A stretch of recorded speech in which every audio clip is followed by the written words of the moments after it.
everyone. It is 106 in Kitsap County. Go ahead and hit the horn. It is 80 degrees in the city of Bremerton.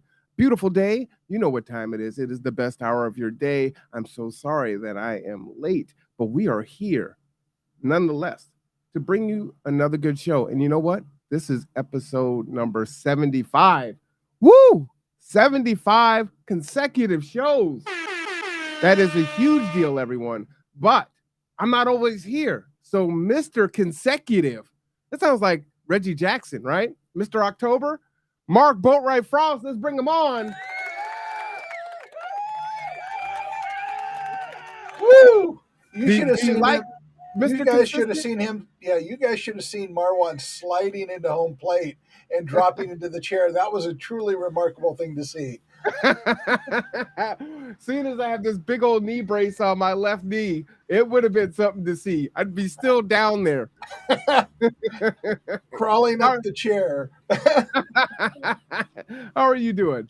I'm doing great. I'm doing great. And today we have a soundtrack for the show. I just kind of put it over there for the soundtrack is Celebration by Kool and the Gang. So if all of you at home want to put that old spinner on while we're talking, that would be absolutely fabulous because we're going to be talking about celebrating.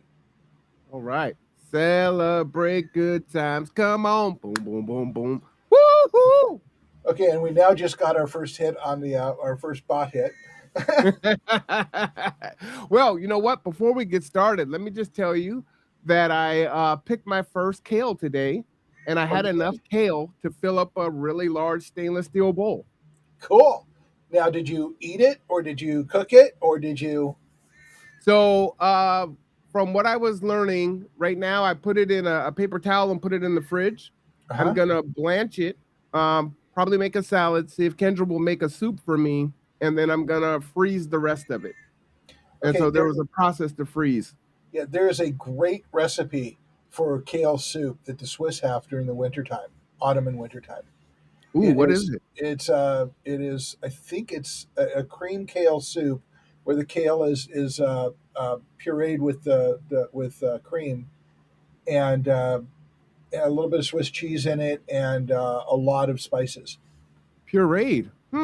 Yeah, basically you put it in the blender with the base of the soup and then you heat it. Really? Okay, Mhm. okay. So the one that Kendra makes is the one that you can get at Olive Garden. So it's sausage, potatoes, and kale. Oh, okay. So there's some heavy cream in there. So Sounds more very like an similar. Italian version. Yeah, more like an Italian version than a Swiss version. Yeah, yeah. Oh man, I love that. So delicious. A little too It's hot for that, but I do love the soup. yeah, it's good. It's good eats no matter what you look at when you do that. Speaking Yeah. of that, one of the reasons for today's actually, first of all, go back to you for a second. I want you to Okay. scan down and show them the shirt you're wearing. Marwan Ah. did not just run in here with a t-shirt on and right out of his bedroom or whatever. I want you to Oh, I see guess what the t-shirt says. I see now. So you were asking me, you're gonna put on a shirt because I'm normally wearing a tie or something. Right. So I just wanted you all to see the shirt for him running for city council in the city of Bremerton. Absolutely. Oh man, I couldn't understand why you were making that comment the way that you were. It's like, well, I've worn a shirt before. Like, okay, You just couldn't see what it was about. what it was about. Right. So it just looked like, dude, you're usually a little put together than this. No, I'm doing my first campaign walk today. Okay. So I'll be out and about in we're in West Bremerton, and we'll be walking around door knocking today. So it's the first day. So hence no tie. That's awesome. And until about 20 minutes ago, I was wearing a lime green shirt, a bright green shirt, um, that, of course, won't show with the green screen. That has, are you familiar with the movie The Mystery Men? Ooh. Oh yes, yes. Mystery Men? Paul Rubin played the sphincter. Pull my finger, superpower. Um, I have a shirt with him on it as the sphincter. And as you may or may not know, Paul Rubin died yesterday. Hmm. 70 years old of cancer. Wow. So yeah, I was kind of wearing that as an homage to Paul Rubin's comic brilliance. Well, I'd say at least 70 because at least he made 70 because we're hearing a lot of folks dying, 50, 52, 54. Like, what's going on? Well, I beat those odds so far. Let's hope I keep going. Yep, Um, knock on and wood. and the reason, going back to the reason that we're doing the celebration thing, is I have not celebrated my birthday in probably a decade. A little bit more than that. I celebrated 60 because it just seemed appropriate. The last time I celebrated my birthday really was when I turned 52. And the reason I When is celebrated your it then is birthday and how old are you? my birthday is next week, Is and next week? I will be 67 years old. Wow, you're pushing 70? Yep. Man, let me give you the horn. You look good for 66 there, buddy. Thank you. Yeah, no, But really. yeah, so I celebrated 52 because I now outlived my father, who died at 52 of Wow. lymphatic cancer. See, that's what I'm So saying. People dying in yeah, their 50s. so I've been thinking a lot about birthdays, and I don't celebrate them because I think it's a waste of time. I mean, if you're not doing stuff all the time, then what's the point? And then I Hmm. suddenly realized maybe that's the point. So I am actually having a party next week for the first time in a long time. My ex-wife and my daughter and Terry, and I'm going to invite a couple other people over who've known me for a long time. And the presents I've asked them to bring me are a story of me. It can be Oh, a wow. story of me being really good. It can be a story of me being really bad, and talk about how much of an asshole I am. But the point of it is to realize where you are now and what your growth has brought you to. Hmm. And I'm pretty happy with who I am now. I mean, you can always do better, but growth is a journey, and I've been on it for a long time. I said each year for my birthday, I think that I want to celebrate the journey. I want to celebrate and reflect on what it is. I don't want gifts. I don't want any frippery. I just want to share meals with friends and close people, and I want to talk about how they remember me. What things have I? How did I affect their lives for good? If I was an asshole, tell me I was an asshole. I'm okay with that because yeah, I've been an asshole on occasion. There are things I have regrets about, and I'm happy to face those. But that's not who I On am your now. birthday? Yeah, Okay. because and that response there opens up the show. Uh, Interesting. See, I can cast bait out there, and Marwan will grab it. Do do do do do. All right. So the point of this is let's look at how we celebrate things. I just Mm, shared with how and this has been a long time coming for me to be okay with sharing my birthday with people, and or even caring about it. So I started thinking about why I don't like celebrations. Why I don't like. Well, we discussed about a month ago why I don't like the Fourth. As mhm. my as I just Kira and I went and picked up the ashes from our dog. I don't like the Fourth. I think it's stupid that we celebrate war instead of the accomplishments we have done since the inception of America. Now, granted, there are fewer of them to celebrate lately than there have been in the past, but we've done a lot of really great things. And I think that that's what we should be celebrating. We shouldn't be celebrating the war. Um, New Year's Eve is one of my favorite examples. People go out and drink themselves silly on New Year's Eve celebrating and wake up the first day of the new year with a hangover. What does that say? I mean, how self destructive is that? I think the way that we are trained, we are enculturated to celebrate, can be extraordinarily self destructive. I agree, but you do have control over that. So for me, and I haven't been able to do it the last 2 years. The way I bring in the New Year's is I go to G2 and I hand mop the floors and I reflect on the year and what we've done, good or bad, kind of like what you want to do for your birthday. Hmm. And then I reflect on where I want, you know, to take G2 in the year coming up. And I broadcast that, right? And so it's just me having a conversation after I mop, right? And so it's just really good. It's like cleansing the year and coming into a new year clean and fresh and ready to go. So that's how I bring the new year in. And see, that makes sense. But our culture pushes a lot of things. I mean, I could go on and on, but I think I'm going to tell you a story from my actually late teens, early 20s. I worked in a shoe store in Southern California at South Coast Plaza Mall, and my manager, um, she had this philosophy. The week before her birthday, she went out and partied hard for the entire week. She would be up Mm. till 2 in the morning, show up at work at 9. She'd be hungover. She'd be, just almost still shit faced. And I asked her, Chris, why do you do this? I mean, it makes no sense to abuse yourself that much. And she goes, I want to know on my birthday when I wake up that I am a year older. I want to feel a year older. And I was going, well, that's one way to do it. But it's the kind of our enculturation to abuse ourselves in our celebrations, to not pay attention to consequences and not really understand why we're celebrating. It's just a good time to go out and get drunk and have a party. And the whole culture of getting drunk. Terry and I were talking about some of the softball games that she's umpiring, and the whole focus is to uh, drink while you're playing, and then go out and drink afterwards until you can't stand up. It's just you wonder about why we think that's an okay way to celebrate when celebration should be about celebrating, about embracing the moment. And that's kind of like it's something I think about a lot. And I think that it's not a healthy way to express ourselves. And I think that what you're doing on New Year's, what I do for my birthday, these are ways to embrace the good things in ourselves, to embrace the change that we want to see in the world, as opposed to let's go get hammered and forget life exists.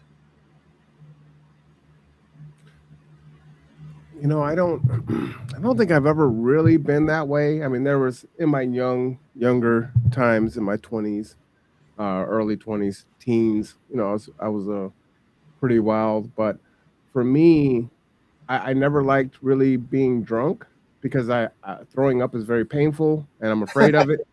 And I'm also a control freak. So it's another reason why I don't like doing drugs because I like to be in control.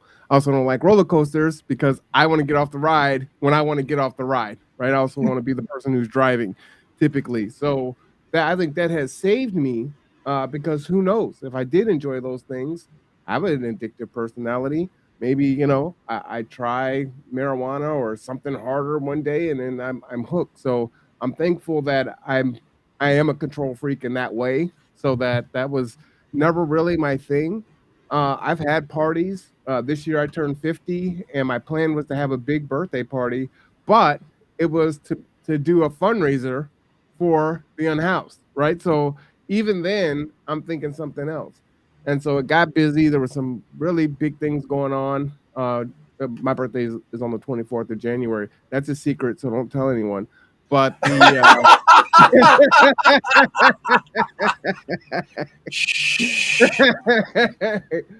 uh, but the county was doing their I can't even think of it right now. The big collaborative resource fair in different cities, and it was the 24th, 25th, and 26th. So on my birthday, I was working to make sure that folks that had less had access to services and broadcasting that out. And so that's what I like to do on my birthday. Like I'm not going to work on my birthday. No, on my birthday, I'm in my purpose because God's been able to bless me with another year to do good. And so I just Yeah. like doing good. Yeah, I work my birthdays all the time anyhow because the point of it for me now, and as I say before, I just continue to work. It's just another day of the week. This year, I want to start, and maybe it's because I'm turning 67. I don't know, but I Could want to be. start looking, and because I'm in a really good place. I don't. I mean, I have regrets. I have things that I'm not proud of, but I think I'm okay with it now with what I do and how I do it and the work that I'm doing. That I couldn't be who I am if I didn't do all those things. If we had had this conversation before you've had this epiphany and you're changing, honoring yourself in this way, I would have encouraged you to do so. There are some pretty crazy statistics out there that are pretty high, that black men don't make it to the age of 21. And I was almost that statistic, as I was in Harborview, fighting for my life with a subdural hematoma from an assault. And so I was almost one of those people. And so in that regard, I need to be thankful for another year. Now I don't, do the hey, it's my birthday for a week or it's my birthday month. There are people that do that, and if that's what you're doing, good on you. But for me, I try to tell folks it is important that you acknowledge the day. Like Stephanie, she doesn't like to acknowledge her birthday, right? So one year we rented out the C film and went to, I think it was Black Panther, I believe. And Actually, I was with you. I was with you on that. she hated it, right? She hates those things, but it is important, right? We're acknowledging, that you are value in our life, that we appreciate you, that you're seen, and even if you won't do it yourself, we're gonna do it, and those memories are there, and other people benefited from it also because that was an open thing, right? Where other Right. people can come in and help to celebrate, and it just, it's another way to build community. It's absolutely so. And in this case, it's more of a selfish thing for me. I just want to take the time to reflect with my family and my friends who I am, where I came from, what some of the things are that I've done, be reminded of some things because it seems So to me it helps keep me grounded. Well, and for sure, people see us differently than we see ourselves, right? That's the other point is I will get the perspective of somebody else seeing looking at me. Yeah, I think it's phenomenal. So yeah, our view of celebrations, I think that they need to be meaningful, Mhm. and I think that we need to rethink what we do when we do them. I may not hate the Fourth so much if it was something where people came together and celebrated the greatness of what we can do. And I think that with the work that we do with the resilient ecosystems and with the grassroots networks we're developing, at some point, the fourth could be us coming together and celebrating the changes we have made for humanity. So, I'm wondering if, let's say, the fourth was that celebration, right? This was a lot on your family member that is Yep. now passed, right? Would you still want the fireworks not to be there, or would you deal with the fireworks because Americans were celebrating the innovation and all the good parts of America? I would. Okay, so the one thing about Washington State that I found very interesting and actually kind of fascinating the first couple of years, and now I hate with a passion, is the legality of fireworks for anybody. And I would like to see a fireworks show, a professional fireworks show that lasts 20 minutes, like most of them do, and not have everybody blow this shit up everywhere around me. Mm. The 8 hours is too much. 20 minutes of a sustained professional show, that's cool. But the ongoing, everybody blowing shit up for 3 weeks before and 3 weeks after, that's too much. I mean, But think isn't about that the, the epitome of individualism and independence? yeah, but it's also the violation of a social contract. People don't think about the animals. They don't think about the vets with PTSD who were in Afghanistan or Iraq or some of the ones from Vietnam that are still around that hate that because it makes them curl up under the floor and or react and get violent or any number of the other the symptoms that happen when you get triggered. There are a lot of people that don't thrive on that. And to me, let's be honest, I said this before. The fire, the literal hundreds of thousands and millions of dollars of fireworks that we spend and blow up and burn up here in Kitsap County on the 4th of July. It's hold my beer and watch this. I've seen It is. people I've seen people do really stupid shit. I saw a couple of kids shooting Roman candles at each other. That's what Well, it happened a couple years, but as you know, I'm terrified of fireworks because my brother would do that, and then he would build his own fireworks or whatever you would call them, and he lit my leg on fire. So I don't like fireworks. So yeah, but I've seen that, and I've been the victim of that Yeah. Yeah, for me, it's as a Ferris kid. wheels. You don't like Ferris wheels? Oh no, I had a cousin who I went up on the Ferris wheel at the Fun Zone in Newport Beach, and at the very top we stopped, and he swung the thing back and forth and said, "Hey, look how much fun this is." And I'm not good with heights. Mm. I don't like heights terribly much. And I'm up there, and we're swinging in this thing. I said, "Just stop, please stop." I've been able to go on a Ferris wheel since then. Oh, really? I hate them. I would have been that friend. My oldest friend, the teacup where you got the steering wheel in the middle and you Oh spin God, it. I'll do that all day long. Oh, he hates it, you know. And so I talked him into it. He's like, man, don't spin it this time. You know, I'm like, no, I promise you, I will not spin it. Of course I'm gonna spin it. And you know, once it gets going, you can't stop it. Like, no, I'm not gonna do it. I'm not gonna do it. Linus, Lucy, and Charlie Brown spin the hell out of that thing, and he just Yeah, I'm good. I'm good with the teacups. I'm good with roller coasters. I've been on some blazingly good ones. There was one. When was I there? I was in Virginia Beach. I was 9 years old, I guess. mm, So it had to be in the '60s. And they had this roller coaster called the Rocket at this. Okay, the shooting galleries at this amusement park on Virginia Beach. They were 22s. They were mm, real guns, and you were shooting at the targets. And they wow. had this roller coaster that shot out, went up the clickety clickety clickety clickety clickety up over the hill, rolled down the hill, and shot out over the water, and did a hairpin turn at the end of the water. And you're like over you're like 30, 40 yards out over the ocean, and it does a hairpin turn. They had crazy shit back then, and I'm sure the Yeah, safety measures weren't anywhere like they are now. I'm good. I'm good. None of that. So yeah, I used to love roller coasters, but back to the celebrating. There's healthier ways to celebrate. Not to mention, we talked about it the Fourth of July, the air pollution quotient, how healthy the air was. Mhm. Oh my God, it went from like okay to Los Angeles in the 1960s and 70s No, no, overnight, never and really it lasted about considered a that. week. Yeah, pre Clean Air Act totals Mhm. of air pollution. I mean, and these are like heavy metals that are in the water, all kinds of. There's nothing good about that many fireworks being blown up in a short amount of time in a small space.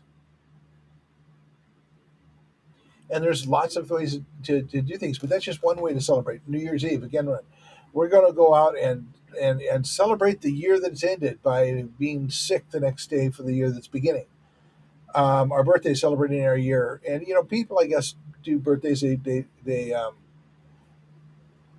whole idea of eating cake, and I know you like cake and stuff. I personally don't care for sweets, And and pie.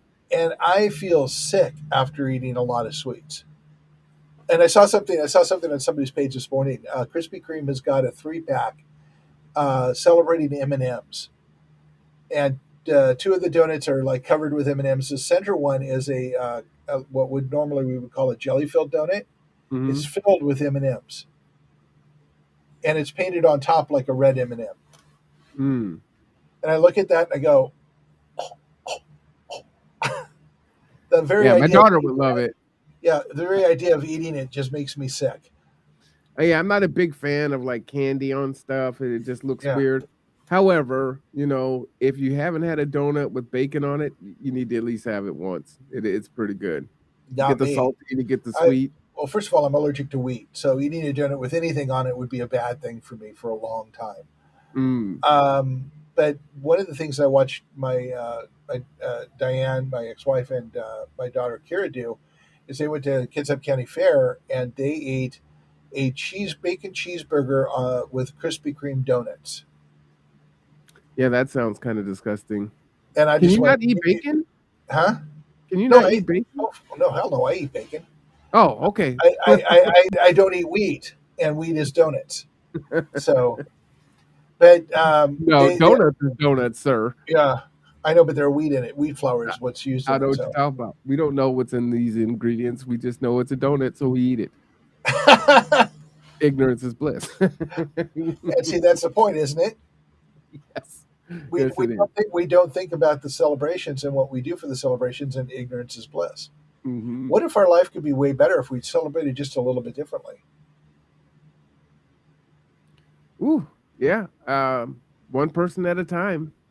Yeah, as I say, we need to understand our culture has us do things, or influences us to do things. Ah, Rob, donuts are good. Rob Dent just came in with donuts are good.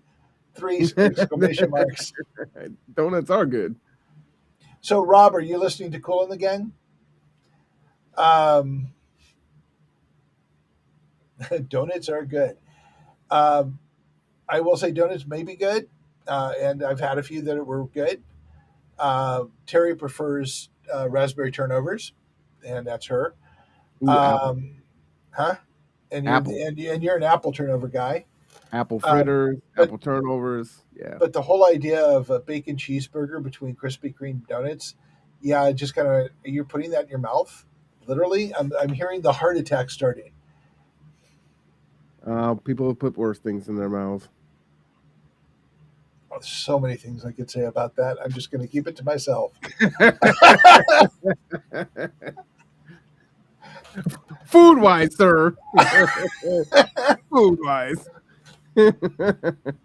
But yes, I have put worse things than a donut bun cheeseburger. Yeah, that Bacon doesn't cheeseburger. bacon cheeseburger. Unfortunately, no, sorry, you can't partake. Oh, is he messaging you? Because Oh no, he knows I can have the bacon. oh, okay. And you can have the bacon. He's saying sorry, you can't have the donuts. Oh, it's okay. Of all the things that I could give up, that's one of the ones I'm happy to do so. Too much sugar for me. Um, I am not a big sweet person, and it's like my favorite candy growing up was red licorice. Not Oh yes. not the sweet super weird shit they got now. I'm talking Hmm. about old fashioned red licorice. Oh yeah, red vines. That was my yeah. For me it was the ropes. There was a candy shop near us where they actually made the licorice, and Hmm. oh my god, it was incredible. Mm. But I've never been a big fan of cakes. Um, Too much stuff, too much sweet, too much everything, and I always feel sick afterwards. Pie, certain pies, I love to death. I love pie. Give me a good key lime pie. Love me some red vines. Yep. You know, it's interesting. When I was younger, probably until about 11, I wouldn't have a birthday cake. I'd have a lemon meringue pie. Oh, right there with you. Lemon meringue pie, key lime pie. Yeah, I love those. A good apple pie and a good peach pie would have been my go-tos. So Yeah, no, yeah, pie is good. so it's not necessarily don't eat bad food type thing, but eat food that's worth eating. Well, it's one of the reasons why I love going to to a Chinese restaurant, and at the end you get the fortune cookie, but you also get orange slices, which I think is really cool. Oh, you go to a different Chinese restaurant than I used to go to. They never got the orange slices, but that's cool. Oh, really? Yeah, Yeah, almost most of the. I don't know if they're doing it now. I don't know if Emperor's Palace does it, but yeah, we'd always get orange slices at the end of the meal, yeah. and it was like, I used to go to the Golden Mum up on Silver Pine, off of Fairgrounds. Their food is pretty good, actually, but they never gave me orange slices. Anyhow, the point of food is, and let's circle back around to the way we celebrate. We go to the market and we buy a sheet cake that is so disgustingly full of all kinds of weird shit that it's just basically all you can do is sugar. And I know that you're going, yeah, yeah, I'm all down for that. oh And yeah, I'm like going, I'd rather make a cake and actually know what's in it. And we go back to the fact that people don't cook anymore.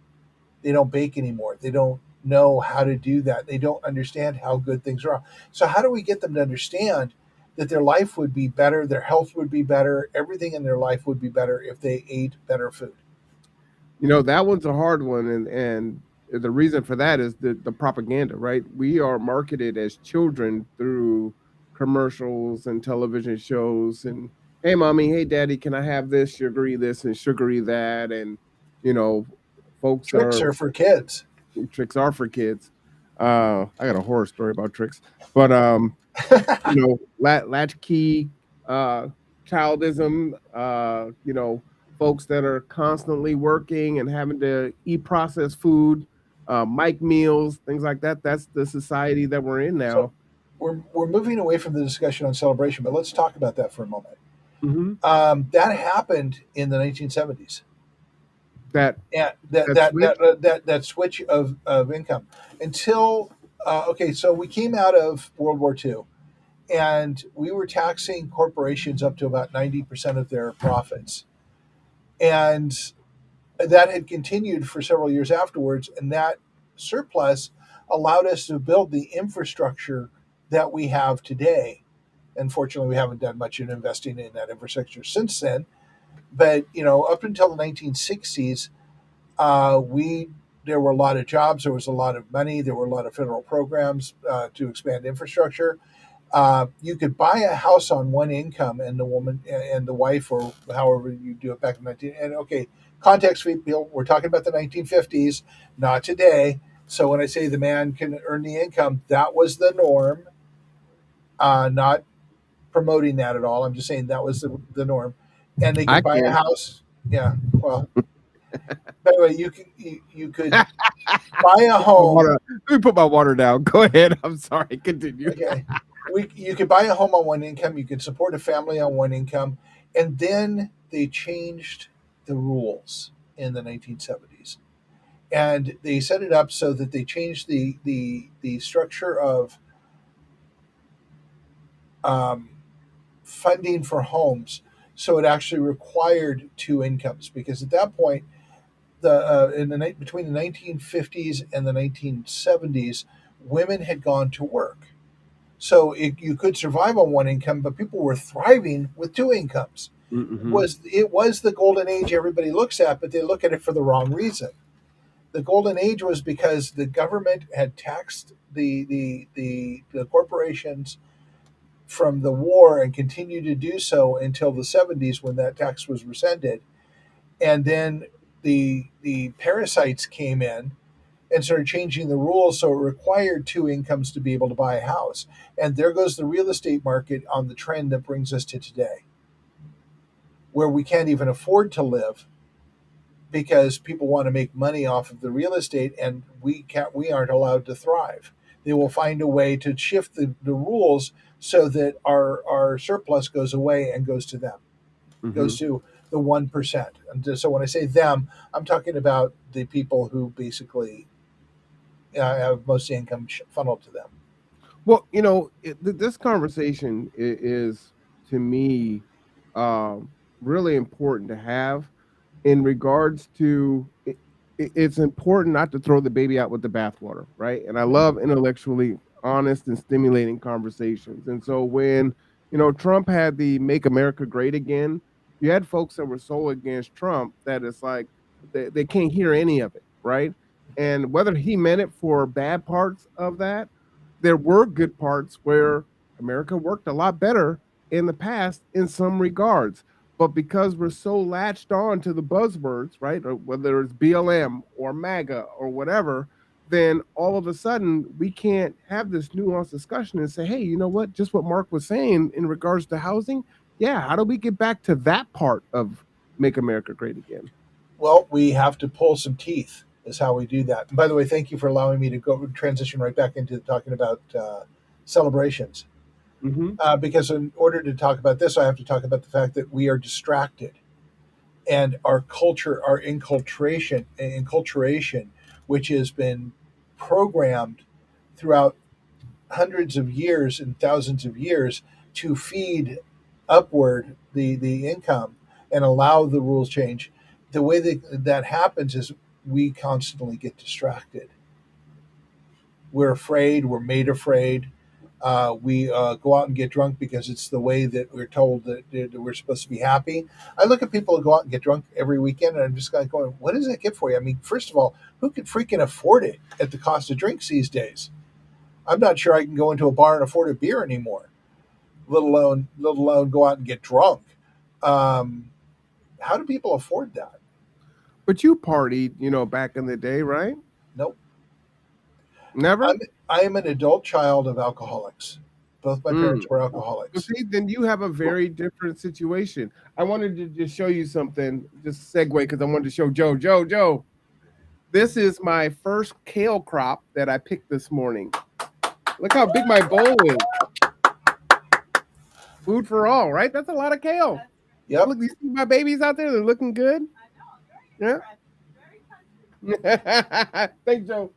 You came to drop something off of me. So, you're talking about changing behaviors, and that's one of the behaviors. I didn't do that last year. I talked about it and didn't get it done, and this year it was a priority. Right? That's the shift that has to happen. You have to have the temerity and the audacity to say, you know what, I'm gonna do this. I'm gonna do something different.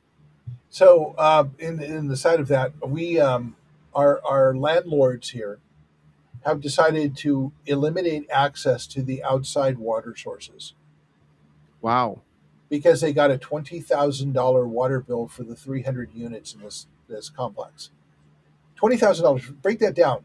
That's 60 some odd dollars per person. That was less than I was paying in Port Orchard for water in the South Sound Water District. And so they think that cutting off the outside access of water is going to change anything. Hey, you're right. I pay $75 a month. Yeah. The thing is that the lease is set up so that they pay utilities. Mm-hmm. And if you want to not have to pay the $20,000, you should renegotiate with your leasers, your renters, to pay the utility.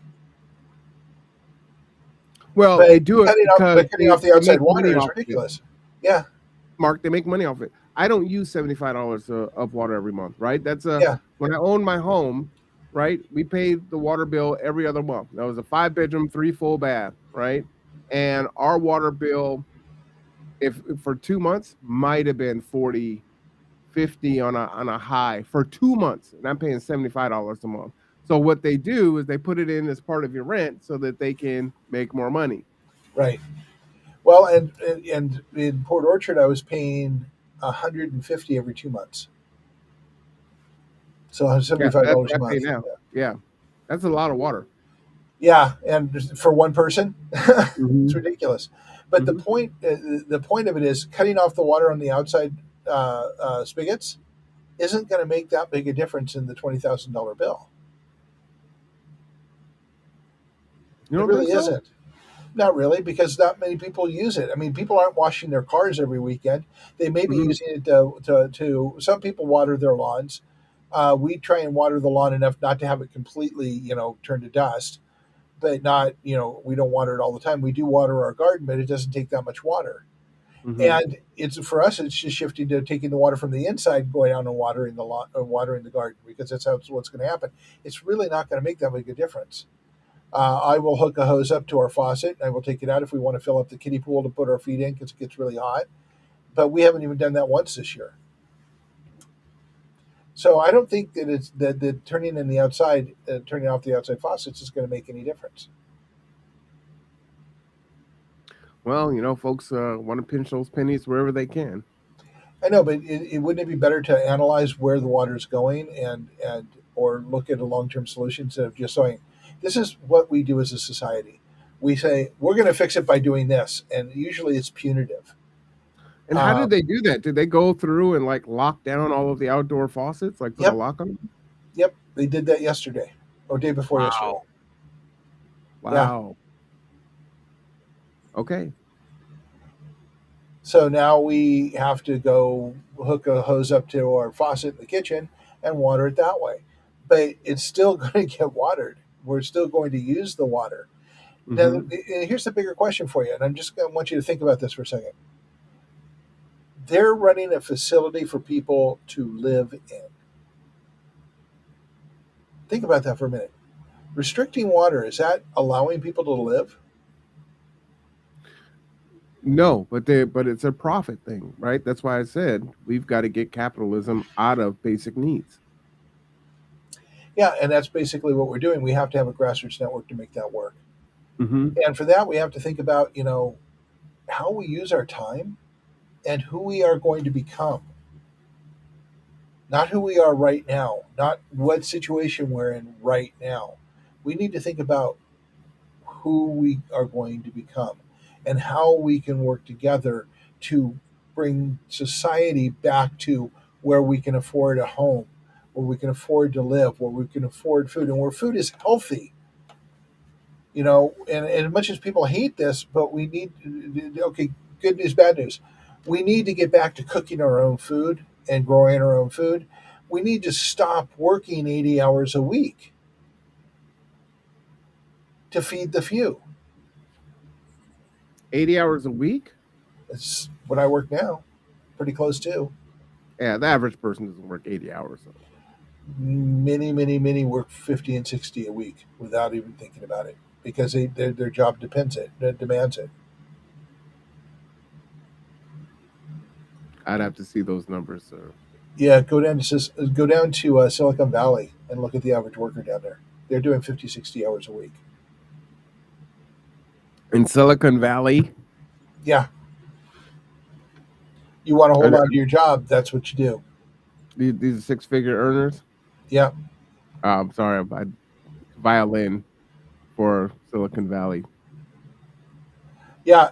Rob just pointed something out we should discuss. If you want to put that up. Yeah, it says it is a standard at most apartment complexes. You have no outside access, and they typically charge you for the water inside. Which would be an answer here that would make more sense. But Well, and they don't. here's another one too. Is I'm hearing more and more that people that are renting homes can't have barbecue grills. I'm like, when did this start? So I've been watching PBS Terra, and I think life as you know it is going to change dramatically in the very near future. And I think it's changing now. Insurers in California are on the verge of pulling out of the state, which means banks won't be able to give people loans to build homes. And it's going to change the housing market dramatically. Now, one of the altering factors of this is they were talking to a guy out of Paradise. You remember the campfire in Paradise? Um, Absolutely, Rob. So Rob said insurance concerns and fire codes. All right, so the Paradise Fire wiped out 19,000 homes, billions and billions of dollars to insurance. That's a And lot of that's the money. one, by the way, just a reminder, that's the one that was caused by the failure in the hook that held up the line of a PG&E power pole. And, Really? and it fell down and lit the fire and went everywhere. So the one guy rebuilt there, but there's an institute in South Carolina that is making recommendations about how to have fire retardant homes, not retardant, but how to look at the planning for a home. You have fireproof roof, you have tight meshes on any ingress into the house. You have 5 feet away from your home is absolutely clear of anything that can be combustible. 30 feet away to 100 feet away, you have layers of burn zones. And the insurance company said, okay, you're doing this, we will insure you. But going back to the grills, and fireworks are the same thing for me. I mean, they could talk about how much water we use spraying down our roofs before a whole bunch of immature drunk people started blowing shit up all over the neighborhood. Because I do that every year. I water the hell out of all of the ground. I soak down everything on the outside of the house so that we have some chance to prevent a fire.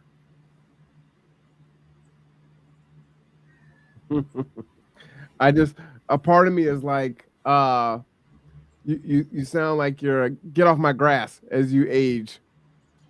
Not so much as it don't burn down my house.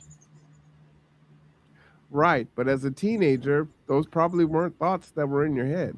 No, as you get older. But again, let's talk about how culture influences us to behave in self destructive ways.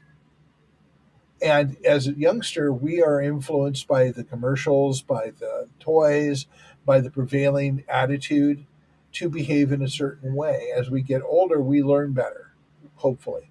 Not everybody does. Well, but there's sometimes, I think the government goes too far, like not being able to ride in the bed of a pickup truck, right? I mean, that's just something that you do. Well, and I'm not talking about government. I'm talking about just us coming together and deciding that these are not good things. These are not good practices for all of us. For revising the social contract so that we have each other's backs, which means may have to change some of our behavior, but we do it voluntarily and through learning as opposed to restriction. I hear what you're saying. I just see some of these things are they're cultural, right? And they're traditions, and those things are hard to change, right? And you've got as many of us get older and wiser, and maybe even crotchety a little bit. Um, the What are you saying? we we may still defend. Hey, this is what I did when I was a kid. That's what folks do, and we'll defend that, right? Yep. So I think that's a hard one to change, right? And we're trying to change so many different things. Like, what Everything are we is hard. saying first? Change is hard, Marwan. Change is hard. It It is just hard. is. And it's It going to is. take time. It's going to take education. It's going to be revising our social contract and understanding that we have a social contract. This is generations of work.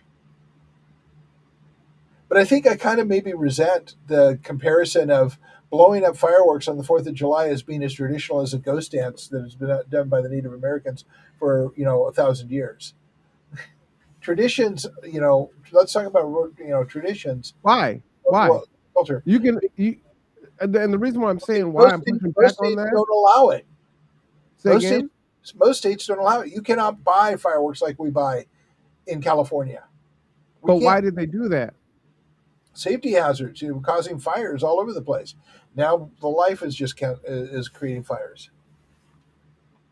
Cantankerous. Rob says he prefers the term cantankerous. But I say why in that comparison where you have indigenous people that have traditions that are thousands of years old, but America is young, so the tradition is as old as America for the most part, right? I don't know when fireworks started, but it's as old as we are in that regard. Well, actually, for me, it's as old. Fireworks in the way that they're blown off here. Hmm. I only became aware of that when I moved to Washington State. In California, this doesn't happen. And see, I was here since I was 9, and so this is all I know is fireworks. Yeah. So, as I say, it's not the same everywhere. What we need to do is get some perspective and determine if the benefit that we all get out of it is worth the risk. So I didn't hear about too many bad things happening. Say trauma from and, pets and things like that. so Like I didn't hear about houses burning down. I didn't hear about any wildfires in Washington State. so let's talk about how we hear about things in Washington State. And I can tell you Mhm. that there are all kinds of things that happen here all the freaking time that aren't covered in our newspaper. And we really don't have. It was bad before COVID. After COVID, it got horrible.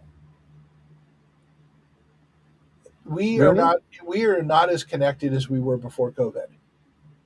We are far more isolated. We are not. We don't have as many information sources. I was thinking about this the other day because one Hmm. of our mutual friends is looking for an apartment, and I suddenly realized that um, I have not had an apartment in Washington State that was not referred. I was not referred to by a friend of mine, somebody I knew. I have never found an apartment going on an online search. Never, not once. So, or a search through property managers, except when I moved here in Washington State. And so I said, "Hey, this house is opening up here. It's where I used to live. Why don't you go talk to the landlord?" And I'd get the place.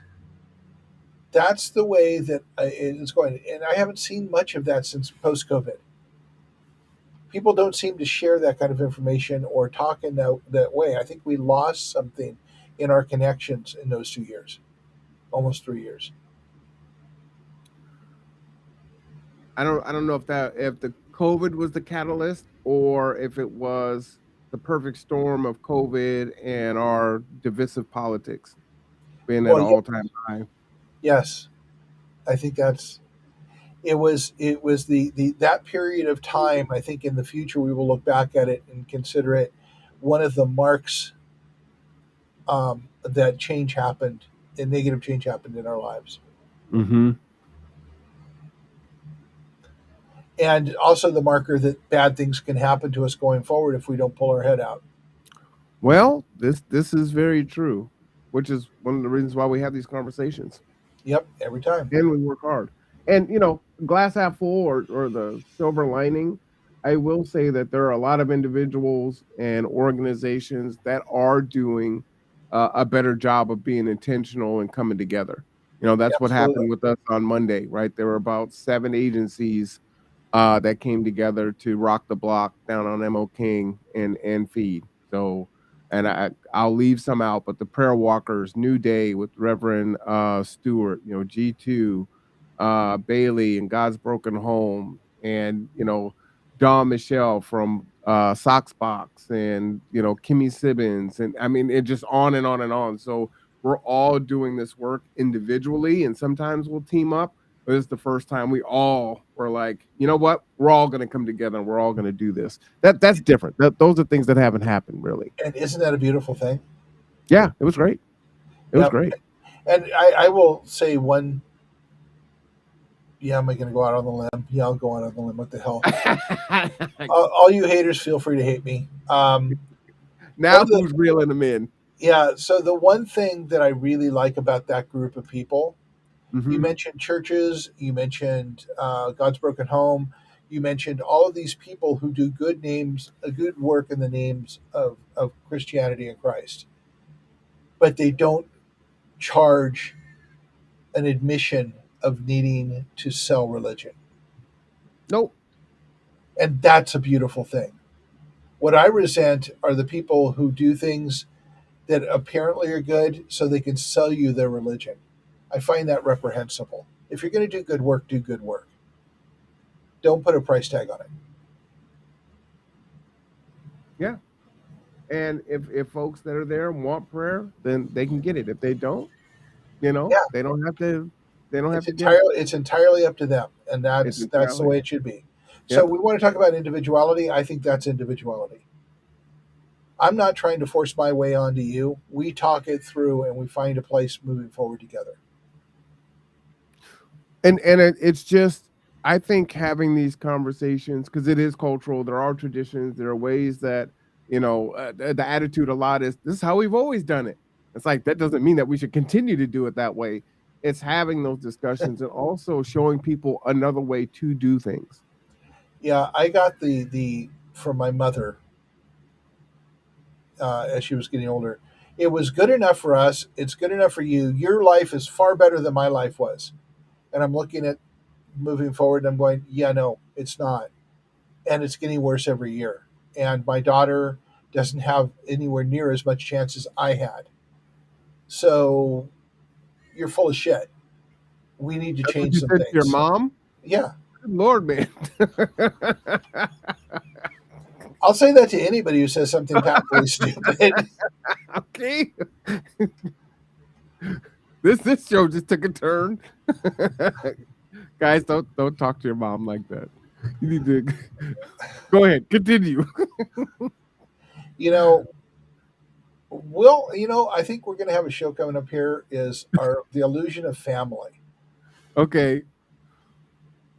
So we have a lot of things we put on to family, Hmm. and I don't think the family stands up well enough for what we believe in. My family, Clearly. my family was broken in so many ways. Um, there are lots of stories that I have that probably formed me, about how broken my family was. That And I is know, self-evident, sir. and I know that you have similar stories, not I similar, but you have enough stories on your own. I do. So yeah, when I say something like that, it's because it was well deserved. I didn't usually go up to my mom and say, "God, mom, you're full of shit. Just shut up." But yeah, nobody is spared. Me and my mom, nobody Yes, is spared. evidently. We Uh, we have this illusion about family that is exactly that, an illusion. throw And mama from the train. yeah, well, I wouldn't do that, but I certainly wouldn't put up with a lot of shit. So that's just kind of my way of looking at life. I think that we need to be honest, and I think we need to look at things clearly, and I think that we need to find a way to come together and find priorities that we can share. I do agree with that for sure. That sounds like a good last word. That does. Um, I don't have anything else to say. I've been doing a whole lot of work, but we will talk about that next week. Are we gonna roll it out? Is that what's happening? Yeah, next week is going to be the rollout. Okay. All right. I'm definitely looking forward to next week. All right. Please repeat the last word one more time because I think it's that important. Okay, so the point is that people need to come together and share conversations, look at things, honestly, and find priorities that we can work on together. That's it. That is the final word. Man, I hope that you've enjoyed this show. This one was they're all good, right? But this was number 75. Definitely had some emotion and passion in there, which I think is important. Uh, and the discussion of doing things in a different way. We can do whatever we want, right? That is the power. That's why I have my dessert first when I go out to eat oftentimes, right? I decide. So we can decide to change. And if we decide together, man, we'll be so powerful because we the people. All right. So this is Dipping Points and Puzzle Pieces. And for Mark Boatwright Frost, I am Marwan Cameron. We'll see you tonight for City Council. All right, everyone. Take care of yourself and each other and stay hydrated. 81